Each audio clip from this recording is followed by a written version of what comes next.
गाडे परिवारामधील आपल्या भगिनीवरती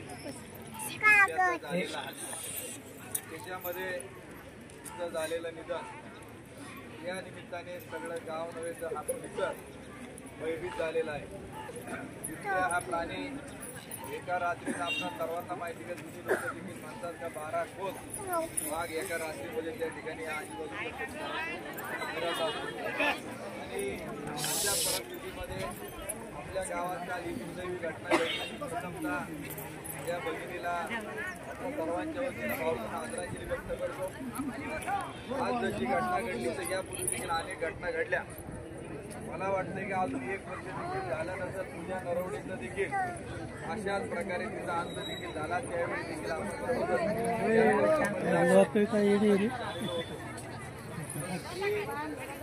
या परिसरामध्ये बिबट्यांची वाढणारी संख्या ही चिंताजनक आहे। ती आपल्याकडे घटना काल घडली।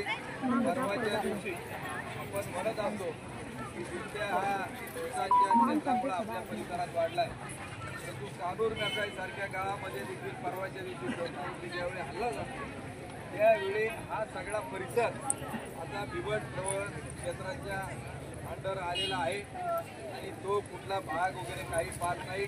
जसं इथं घटना घडली तर त्याच्या अगोदर 5 दिवसापूर्वी गिरजाळ्याला देखील अशीच घटना घडली। त्या शेतकऱ्याच्या शेळ्या देखील त्या बिबट्याने म्हणजे जिथं फक्त आता सध्या परिस्थितीमध्ये वाटाणा वगैरे बटाट्याची पिकं छोटी छोटे तुम्हाला माहिती पाडदारा गिरजाळा तिथं आणि कानूर बाबळच्या परिसरात हल्ले होत आहेत। आपली सरकारला विनंती अशा प्रकारची राहील, राज्य सरकार असेल केंद्र सरकार असेल हा विषय दोन्ही सरकारच्या अंडरच्या ठिकाणी फॉरेस्ट डिपार्टमेंट जर राज्याचं आहे तर केंद्राचं देखील आहे। काही कायदे हे केंद्राने करायचे असतात, काही कायद्यांची अंमलबजावणी राज्याने करायची असते। राज्य सरकारने आता अण्णांनी जे सांगितलं की मयत प्राणी असेल किंवा हल्ला झालेला जखमी व्यक्ती असेल प्राणी असेल याला देखील मदत करण्याचं काम सरकार करत असतं।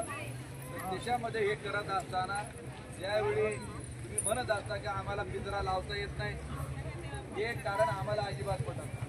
तुम्हाला जर पिंजरा लावता जरी येत नसेल तर तुम्ही पिंजरे तयार कशाला करता गेले हा आमचा पहिला पोलीस डिपार्टमेंट असेल फॉरेस्ट असेल आमचं म्हणणं आहे तर तुम्ही लोकांना हे आता सांगायचं काय कारण नाही का आम्हाला पिंजरा लावता येत नाही। पिंजरा बनवताना तुम्ही 2 पार्ट केलेत, एक त्याचं जे भक्ष्य आहे आणि हा दुसरा भक्षक ज्या ठिकाणी आहे तर 2 कंपार्टमेंट त्याच्यामध्ये केलेले आहेत।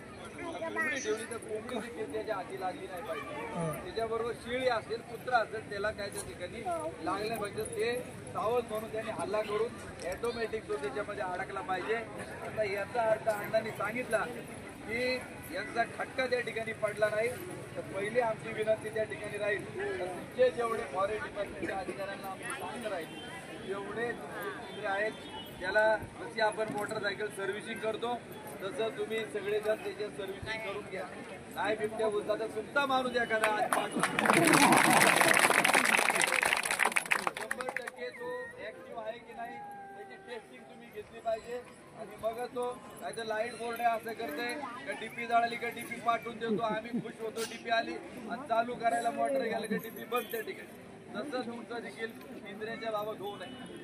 नंबर 2चा विषय आमचा या संदर्भामध्ये असा आहे की सर्व आपल्याला सांगायचे आणि फॉरेस्टला देखील माहिती अधिकाऱ्याला की मित्रांनो हा प्रश्न लगेचच्या लगेच सुटणारा अजिबात नाही।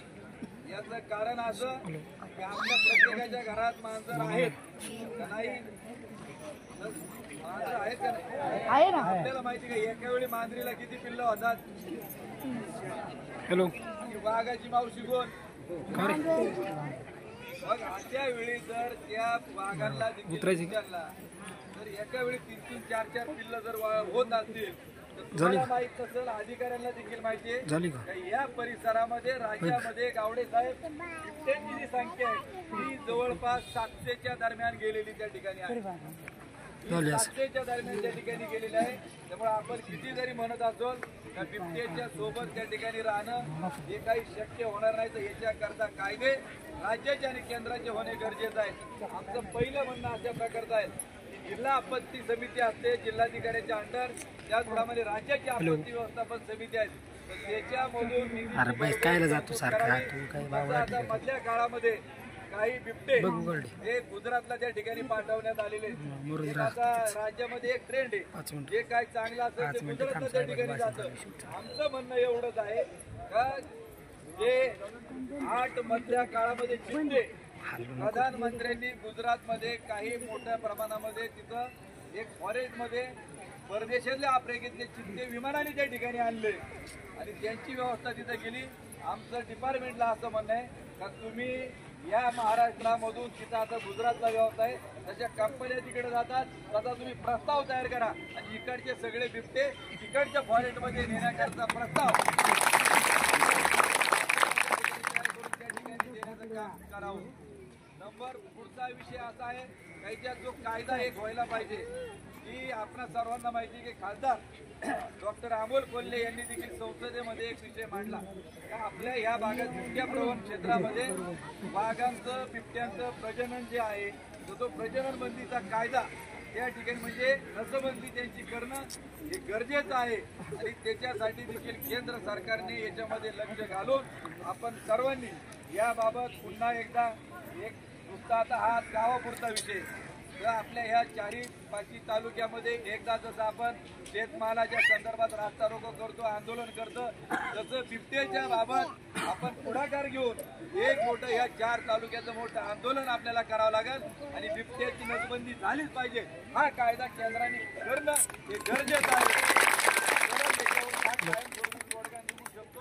याबाबत आपण सगळं माझी फक्त एवढीच विनंती आता नाही हातात मोबाईल बऱ्याच वेळा न्यूज वाल्याला पाठवायचे शिळीवर हल्ला होतो, गायांवरती वासरांवर होतो, तर त्यावेळी डॉक्टर्स असतील किंवा फॉरेनचे कर्मचारी असतील यांच्याकडून बऱ्याच वेळा पंचनामा करण्यामध्ये टाळाटाळ त्या ठिकाणी होत असते आणि म्हणून ज्या ज्या शेतकऱ्याचे जनावर जखमी होत असेल, मृत पावत असेल याचा मागचा पुढचा विचार न करता 24 तासाच्या आतमध्ये सगळी कार्यवाही पूर्ण करून त्या शेतकऱ्यांना मदत सरकारची त्या ठिकाणी गेली पाहिजे.